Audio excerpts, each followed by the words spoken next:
Class, good day. I'm Mr. Neptali Fajardo, your PE instructor for the subject Rhythmic Activities for Physical Education or PE2.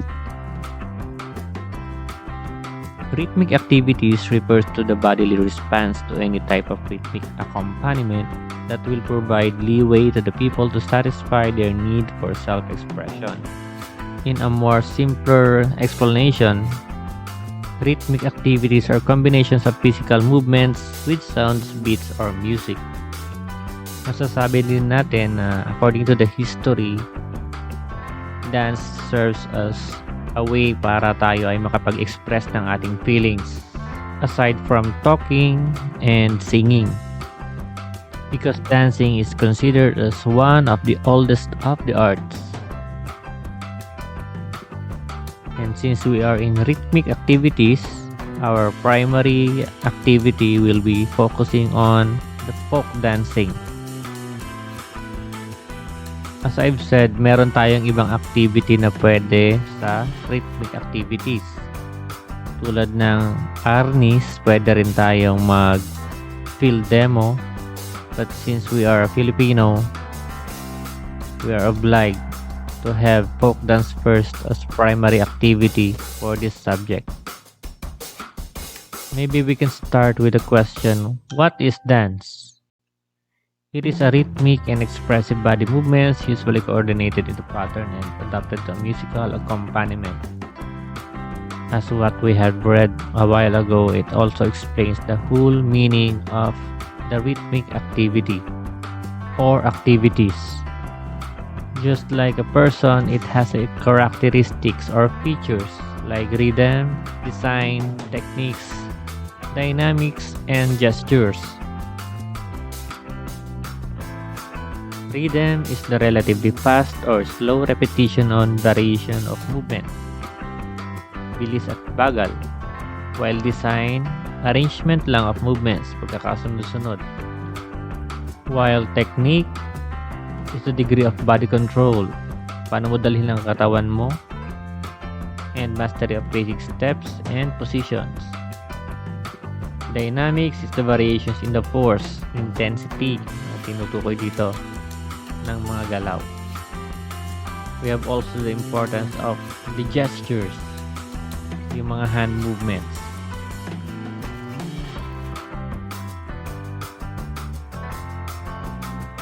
Now, folk dance promotes national goodwill through describing the habits, customs, and beliefs of the people all over the world. Technically speaking, ito dapat ang maging mukha ng Pinoy kapag may dumarating na mga dayuhan at ganun din sa ating mga kababayan. Philippine folk dances has its pride of being the pearl of the Orient because of its wide variety of Filipino folk dances. Technically speaking, folk dances are traditional dances of a certain land which were evolved naturally and spontaneously in connection and experiences of the people. Traditional dances that handed down from generation to generation that describes beliefs, occupations, and way of life and characteristics of people living in a certain place through body movements. Or we may simply say folk dance became their way of life. These are the values that we can derive from studying Philippine folk dances. Number 1, we can strengthen patriotism and nationalism. Next, we can appreciate the aesthetic value of Philippine folk dances.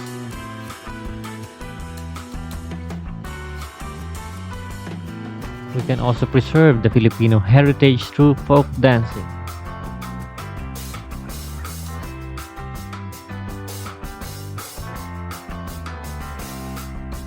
We will be able to promote the Filipino culture through folk dancing.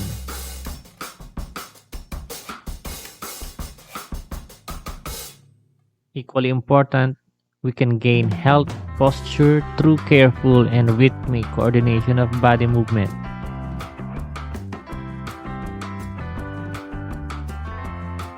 And lastly, we can provide a healthy form of relaxation and recreation.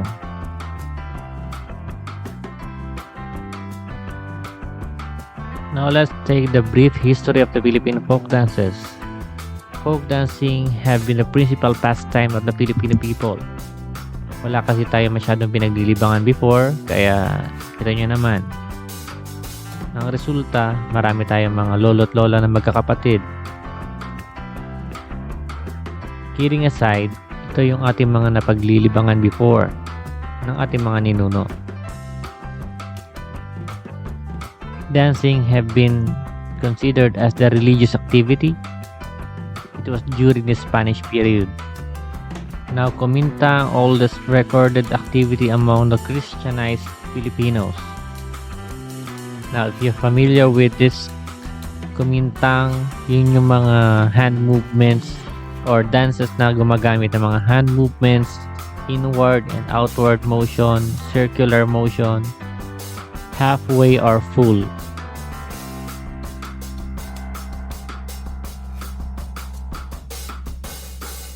Now let us take the classification of folk dances, specifically the Philippine folk dances, by honoring the mother of Philippine folk dances, Dr. Francisca Reyes Aquino. She is the national artist for dance. For her untiring efforts in collecting, compiling, and propagating folk dances, and for her outstanding contribution to the advancement of Philippine culture in the field of dance. According to her, Philippine folk dance can be classified into geographical location, being the first. Geographical location, tumutukoy ito sa land coverage ng sayaw. Pwede siya maging national or pwede siya maging local or regional dances. The second classification, it's the nature of the dance. It simply explains the characteristic of the dance. The first of its kind is the occupational dance. Sa tulad ng mga nakikita nyo, ang mananagat, pabiri, rice festivals are examples of it. Ito yung mga sayaw na nagpo-portray ng mga trabaho. Dahil alam naman natin na sa ibang lugar, marami rin tayong mga iba't ibang klase ng trabaho. May malapit sa dagat, malapit sa gubat, malapit sa palayan. Likas sa mga Pinoy ang pagiging relihiyoso, kaya we have the ceremonial or religious dance like sinurog, dugso, ubando. It explains kung gaano ka faithful or gaano ka religious ang mga tao.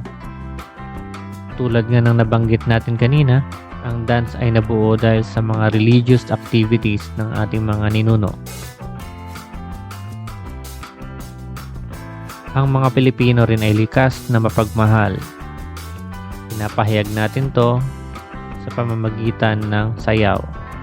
That's why we have courtship dance. Lulay, hele-hele, bago kere. I don't know if you can relate to that. At kung may ligawan, syempre may kasalan. That's why we have the wedding dance. An example of this is pantomina. Right after this, we have the festival dance, Curacha and La Jota Moncadena.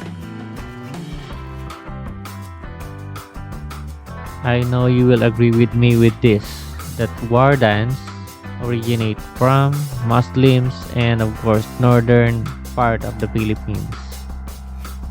And dyan ang mga matatapang ng mga tao na pinaglaban ang mga karapatan ng Pilipino. And of course, nag-originate din dyan ang mga dancers or reenactment ng kanilang mga pakikipaglaban. In terms of entertainment, we have also comic dances. We have pabo, lubi-lubi. Meron din itong kasama sa Ilocano, which is what we call kinoton. Ilocano term for nilanggam. It's a form of dance wherein dancers portrays a person na nilalanggam. It's a couple dance.